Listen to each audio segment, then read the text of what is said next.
মাথায় রাখবে যে কিছু কিছু ক্লায়েন্টকে কিন্তু আমাদেরকে স্কিনটাকে প্রপার ভাবে পরিষ্কার করতে হবে, ঠিক আছে? হয়তো তোমরা অনেকেই ভাববে যে না, ক্লায়েন্টই তো স্কিন পরিষ্কার করে আমার সামনে এসে বসবে, কিন্তু না, চেষ্টা করবে। কেননা কি বলতো, অনেক ক্লায়েন্টই আছে হালদিতে লুক করে আসছে তোমার কাছে, তাড়াতাড়ি করে এসে তোমার সামনে বসে পড়লো, তখন তুমি কিন্তু প্রপার ভাবে তাকে মেকআপটা করতে পারবে না। তুমি ভাবলে যে না, আমি একটু নর্মাল টিস্যু দিয়ে মাইসেলর দিয়ে মুখটা ক্লিন করে নিলাম, হবে না সেটা। তো তোমাকে কি করতে হবে, সেই সময় পিএসির এই যে স্ক্রাবারটা দেখছো, এটা তোমাকে ইউজ করতে হবে। আর এটা ভীষণ মাইল্ড টাইপের, মানে ওই রকম হার্শ ব্যাপারটা নেই, স্ক্রাবারের ব্যাপারটা নেই। তুমি দেখতেই পাচ্ছ, অলরেডি দেখো আমি এখানে কিন্তু স্ক্রাব করেছি হালকা মতো। আর মডেলটা ফেসের মধ্যে কিন্তু একটু হলেও ফাউন্ডেশন রয়েছে এবং লিপস্টিকটাও রয়েছে, ঠিক আছে? তো এটা দেওয়ার পরে কি করবে, যে কোনো, এটার মধ্যে কিন্তু আমার জল ভরা আছে, একটুখানি স্প্রে করে নেবো, ঠিক আছে? স্প্রে করে নেবো সারা ফেসে জলটা। তোমরা ভালো কোনো ওয়াটার স্প্রে বটলও নিয়ে নিতে পারো, তার মধ্যে নিতে পারো, এবং হালকা হাতে স্ক্রাব করতে হবে এগুলোকে, ঠিক আছে?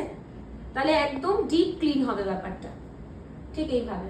আমি অলরেডি লাগিয়ে রেখেছিলাম মডেলের ফেসের মধ্যে, দেখো মেকআপটা উঠে যাবে। এক তো তুমি বলেই দেবে ক্লায়েন্টকে যে ফেস ওয়াশ দিয়ে মুখটাকে ক্লিন করে আসতে, তাও দেখবে কিছু না কিছু জিনিস থাকেই, ঠিক আছে? তো ডিপ ক্লিন খুব প্রয়োজন।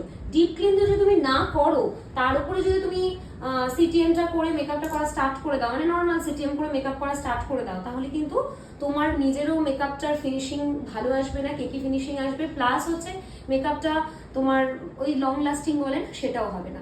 আর আরেকটা ব্যাপারে হবে যে দেখা গেল ক্লায়েন্টের ফেসের মধ্যে নানা রকমের র্যাশ বেরোলো, তখন কিন্তু ক্লায়েন্ট তোমাকে দোষারোপ করে বলবে যে আপনি কি প্রোডাক্ট দিয়ে আমাকে সাজিয়েছেন, নিশ্চয়ই কোনো নন ব্র্যান্ড কোনো প্রোডাক্ট দিয়ে আপনি ইউজ করেছেন বা নকল প্রোডাক্ট ইউজ করেছেন, তাই জন্য মুখের মধ্যে র্যাশ বেরিয়ে গেছে। তো এগুলোর উপরও ডিপেন্ড করে, ওকে?